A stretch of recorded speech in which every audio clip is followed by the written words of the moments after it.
Di dunia saat ini, 1% orang terkaya dari populasi mengendalikan 48% dari total kekayaan.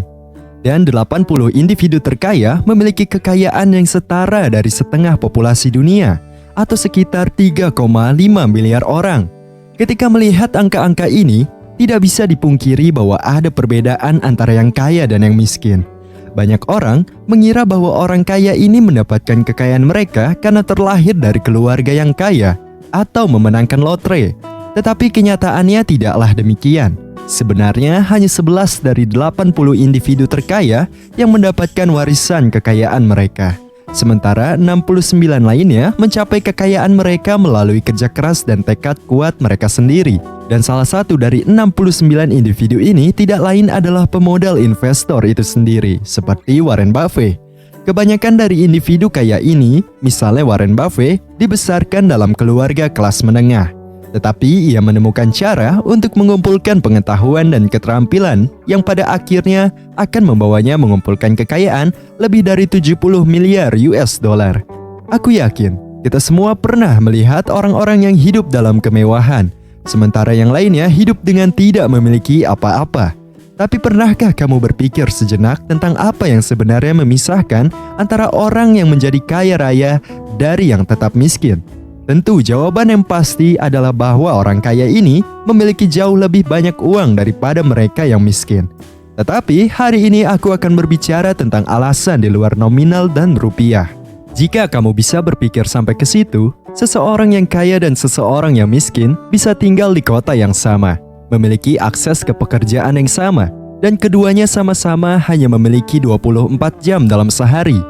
Namun yang satunya hidup dari gaji ke gaji, sementara yang lain bisa menggaji bahkan mencapai kebebasan finansial. Memiliki lebih banyak uang daripada yang bisa mereka habiskan selama seumur hidup mereka. Jadi apa yang sebenarnya membuat perbedaan besar antara seseorang yang akan mengumpulkan miliaran rupiah dalam hidup mereka dan seseorang yang akan berjuang keras secara finansial untuk selamanya? Dengan menggunakan bantuan teman kaya kita bernama Budi dan teman miskin kita bernama Kibo akan membantu menjelaskannya. Aku akan menguraikan dengan tepat apa sesungguhnya yang memisahkan keduanya, sehingga kamu dapat mengadopsi kebiasaan orang kaya ini dan mencapai kebebasan finansial dalam hidupmu sendiri. Sebelum kamu mendengar kisah Budi dan Kibo, alangkah baiknya jika kamu subscribe, karena goal channel ini adalah menghasilkan 10.000 subscriber sebelum akhir tahun, sebelum malam tahun baru. Budi dan Kibo memiliki IQ yang serupa. Mereka berasal dari keluarga kelas menengah dan tinggal di kota yang sama. Singkatnya, di antara mereka berdua tidak ada yang memiliki kelebihan satu di atas yang lain. Namun rekening bank mereka berada di dua ujung spektrum yang berbeda. Hari Senin siang, baik Budi maupun Kibo pulang dari tempat kerja. Ketika Kibo tiba di rumah, ia rebahan ke sofa, menyalakan Netflix dan menonton acara TV yang tidak berarti untuk berjam-jam lamanya. Itu semua untuk meredakan dirinya dari hari kerja yang panjang. Meskipun bos Kibo merekomendasikan agar ia membaca lebih banyak buku untuk meningkatkan peluangnya mendapatkan promosi tahun ini, Kibo tidak mau repot-repot membaca. Terutama sekarang ini, ketika episode baru acara favoritnya telah tayang. Ketika Budi tiba di rumah, ia segera masuk ke komputernya untuk mulai belajar. Beberapa jam berlalu sampai Budi kembali melihat catatannya untuk ujian mandiri yang ia rencanakan. Meskipun Budi sudah memiliki gelar master dan beberapa sertifikasi, ia terus belajar selama beberapa jam setiap malam untuk mencapai akreditasi lain yang akan membantunya untuk menaiki tangga korporat lebih cepat. Bahkan baru-baru ini, Budi mengetahui bahwa salah satu idolanya bernama Dan Lok telah menginvestasikan lebih dari $500.000 per tahun untuk pembelajaran mandiri yang berkelanjutan. Budi berpikir bahwa jika seorang jutawan saja menginvestasikan begitu banyak waktu dan uang untuk mempelajari hal-hal baru, maka ia pasti harus melakukan hal yang sama. Oleh karena itu, perbedaan pertama antara orang kaya dan orang miskin adalah orang kaya tidak pernah berhenti belajar. Pada hari berikutnya, masih di tempat kerja, bos Kibo mulai memberikan bonus kepada seluruh karyawan.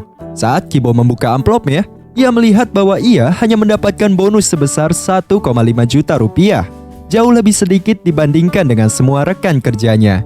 Kibo menghampiri bosnya dan mengeluh, mengatakan bahwa ia telah bekerja di perusahaan ini selama 10 tahun Dan bonus inikah yang sekarang ia dapat? Bosnya kemudian menunjukkan kinerja Kibo, di mana Kibo tidak pernah bersedia lembur untuk membantu timnya. Dan produktivitasnya juga telah menurun setiap tahun sejak ia bergabung. Di kota seberang, Budi tengah menghadapi proyeknya di tempat kerja. Ketika bosnya mendekatinya, bosnya memberikan amplop padanya. Dan saat Budi membukanya, ia melihat uang tunai sebesar 10 juta rupiah atas namanya.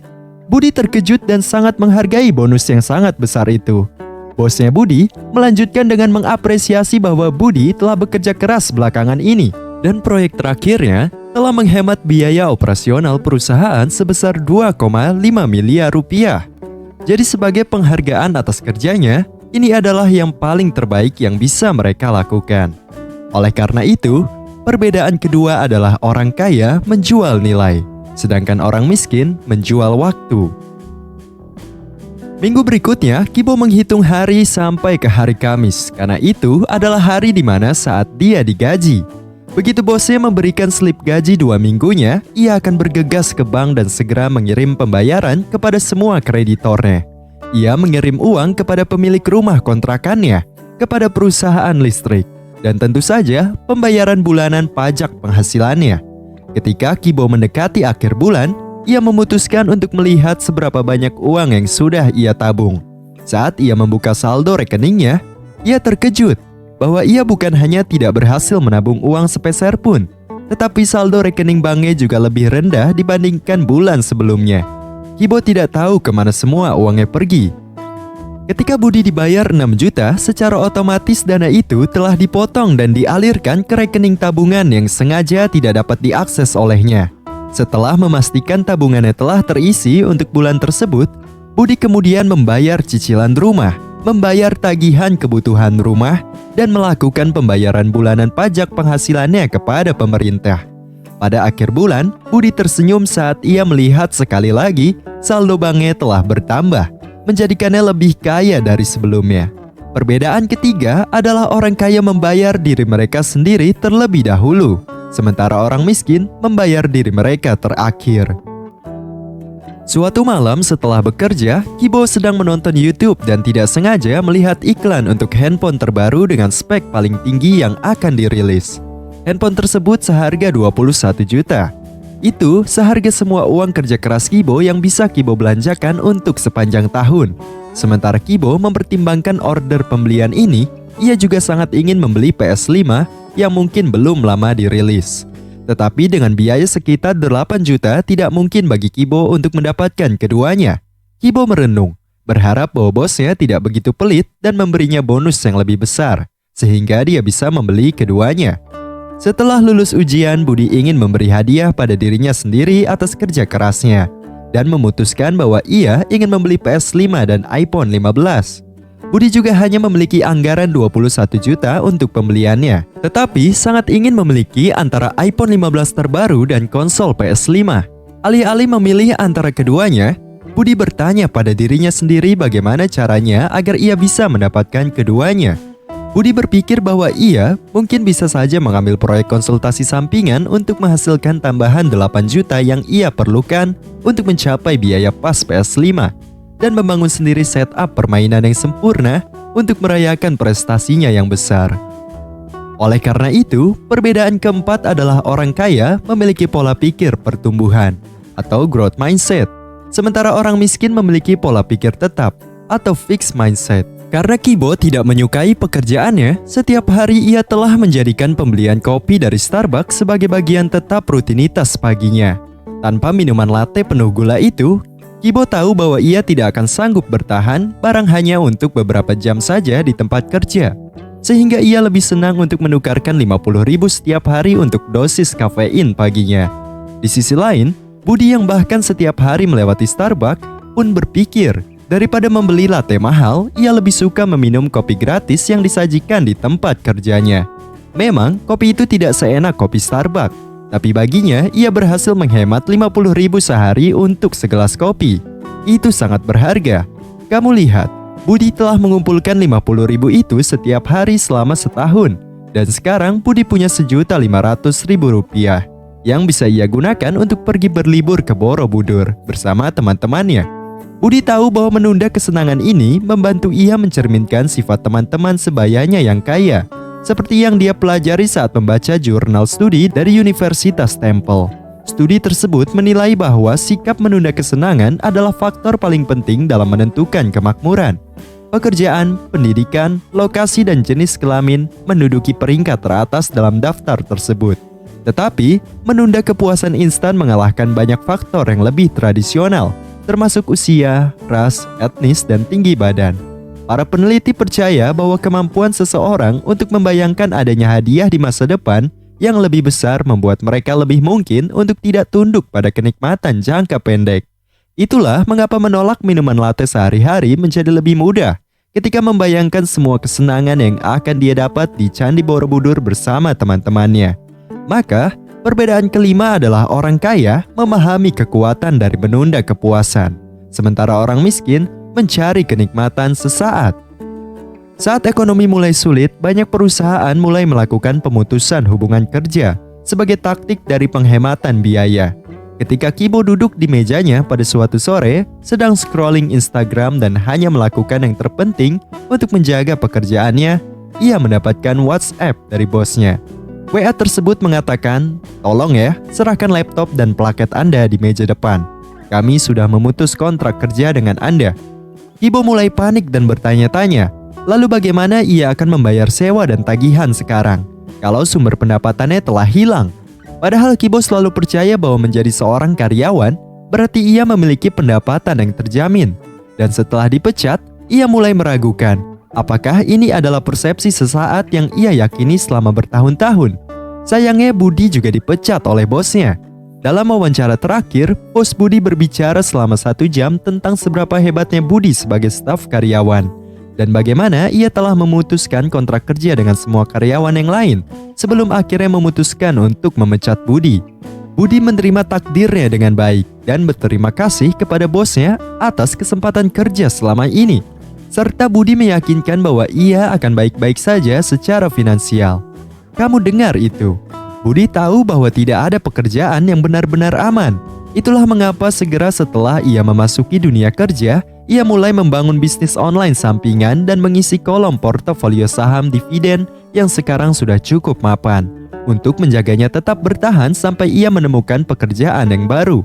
Oleh karena itu, perbedaan keenam adalah orang kaya membangun beberapa sumber pendapatan, sementara orang miskin hanya mengandalkan satu. Sekitar seminggu setelah dipecat, Kibo berada di rumahnya, berenung dengan teman-teman pecundangnya yang lain tentang seberapa buruk ekonominya dan seberapa sulitnya menemukan pekerjaan baru. Mereka terus membicarakan seberapa tidak adilnya hidup ini kepada mereka dan bagaimana mereka akan menjadi kaya jika mereka tidak mendapatkan kesempatan seberuntung orang lain. Malam yang sama setelah dipecat, Budi mengundang teman-teman dekatnya ke rumah untuk makan malam. Saat makan bersama, Budi menjelaskan bahwa karena kondisi ekonomi yang sulit, ia telah dipecat oleh perusahaannya.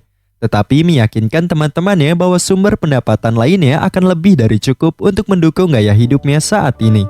Salah satu teman dengan antusias mengatakan bahwa ini adalah saat yang tepat bagi Budi untuk bergabung dengan perusahaannya di bidang konstruksi dan menawarkan posisi eksekutif padanya. Teman lainnya juga turut berbicara dan bertanya kepada Budi, apakah ia ingin memulai perusahaan konsultasi bersamanya? Karena keduanya telah bekerja dengan baik bersama sebelumnya dan bisa menjadi salah satu firma terkemuka di kota dalam waktu singkat.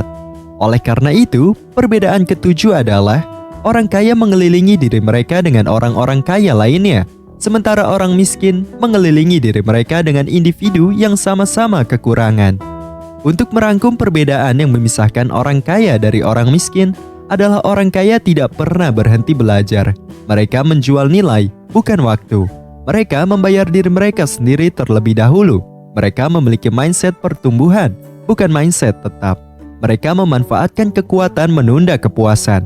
Mereka membangun beberapa sumber pendapatan. Dan terakhir, mereka mengelilingi diri mereka dengan orang kaya lainnya. Terima kasih banyak telah menonton. Goal dari channel kami adalah mendapatkan 10.000 subscriber sebelum pergantian tahun 2023. Jadi, bantu kami berikan video ini like, subscribe, dan share ke semua teman-temanmu.